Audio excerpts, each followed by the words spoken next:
일본에서 동시다발 악재가 기록적으로 쏟아져 심각한 상황에 빠져들고 있습니다. 우선 현재 내리고 있는 눈의 양이 상상을 초월할 정도로 쌓이는 상황입니다. 서부를 중심으로는 35년 만에 가장 많은 100cm 이상의 눈이 내리고 있습니다. 특히 일부 지역에서의 적설의 깊이는 3m를 넘은 상태입니다. 이에 자위대원까지 동원돼 지붕의 눈을 치우느라 안간힘을 쓰고 있습니다. 최근 서울도 많은 눈이 내려 혼잡을 겪었던 적이 있습니다. 당시 공식 적설량이 3.8cm였고 눈이 가장 많이 내린 서초구도 13.7cm였습니다. 그런데 일본은 한국의 10배 이상 눈이 내려 그야말로 꼼짝을 못하는 상황입니다. 그 원인은 강한 바람과 눈구름이 북서쪽에서 몰려오고 있기 때문입니다. 그것도 한국 동해안을 비켜가 일본으로만 향하는 것을 볼 수 있습니다.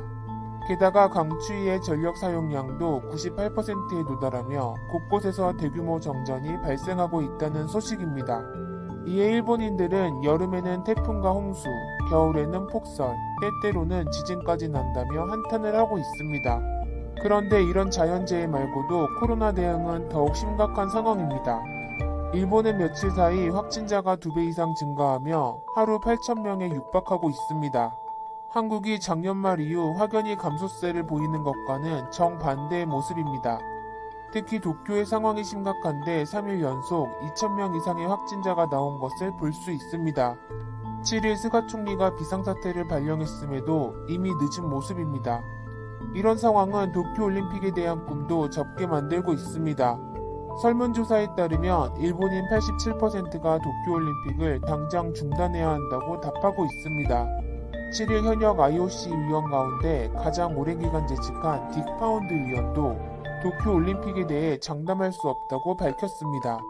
그는 1978년 위원이 된 이래 부위원장 등 여러 요직을 거친 유력 인사입니다. 파운드 위원은 현재 상황을 방안의 코끼리로 비유했습니다. 모든 사람이 알고 있지만 누구도 선뜻 나서서 문제제기를 하지 않는다는 것입니다. 일본은 2013년 올림픽 유치 당시 비용을 7조 9천억 원으로 잡았습니다. 하지만 현재는 17조 원으로 불어난 상태라 중단을 외치는 순간 책임이 그에게 쏠릴 수 있기 때문입니다. 특히 이번 사안은 백신도 구세주가 아니라는 의견이 지배적입니다. 이는 백신을 먼저 접종하고 있는 영국과 미국을 봐도 알 수 있습니다. 영국은 지난달 8일부터 접종을 시작해 화이자 등 3가지 백신을 승인한 바 있습니다. 하지만 현재까지 접종자가 150만 명 정도에 그치며 좀처럼 속도가 나지 않는 상황입니다. 이에 영국은 접종 개시일 이후 더 가파른 증가세를 보이고 있습니다. 결국 확산을 막지 못한 런던 시장은 중대사건까지 선포했습니다. 중대사건은 대중의 심각한 위해나 안전 관련 위험이 큰 상황을 뜻합니다. 가장 적극적인 접종을 하고 있는 미국 또한 최대치인 하루 30만 명 이상이 발생하고 있습니다. 그런데 일본 정부는 도쿄올림픽을 코로나에 이겼다는 증거로 만들겠다고 언급하고 있습니다. 이에 일본 국민들은 동일본 대지진 극복을 목표로 했다가 다시 바꿨냐며 냉소적인 반응입니다. 실제로 열릴 가능성이 적은 것이 대표 선수단 선발을 20%밖에 하지 않았기 때문입니다. 이는 국가대표 선발을 위한 대회들이 잇따라 취소됐기 때문입니다. 일본은 총 33개 종목, 선수 600여 명을 선발할 예정이었지만 지금까지 13개 종목, 117명만 뽑은 상태입니다. 게다가 경제를 지탱하던 자동차 산업까지 몰락 위기로 빠져들고 있습니다. 차량용 반도체 공장 화재와 전 세계적 품귀 현상으로 대규모 감산이 시작된 것입니다.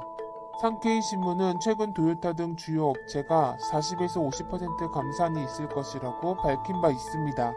실제로 8일 혼다와 닛산 등은 월 5,000대 이상 감산을 발표하고 있습니다.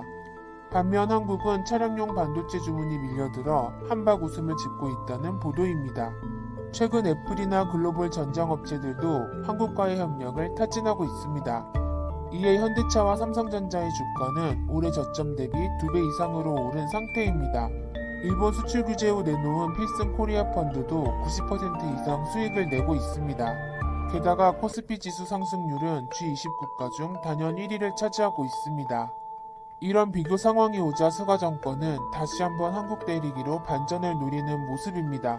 8일 위안부 피해자에게 일본 정부가 1억 원씩 배상하라는 판결을 듣고 강력 반발한 것입니다. 스가 총리는 직접 판결을 결코 받아들일 수 없다는 입장을 밝혔습니다. 브라질을 방문 중인 모테기 외무상도 온라인 기자회견을 열어 유감을 표했습니다. 특히 9일 오전 강경화 장관에게 통화를 요청해 20분간 항의도 했습니다. 일본은 이런 사안을 포털 전면에 게시하며 혐한을 부추기고 있습니다. 작년 7월 아베도 배상 판결에 반발해 수출 규제를 단행했지만 몰락을 멈출 수는 없었습니다.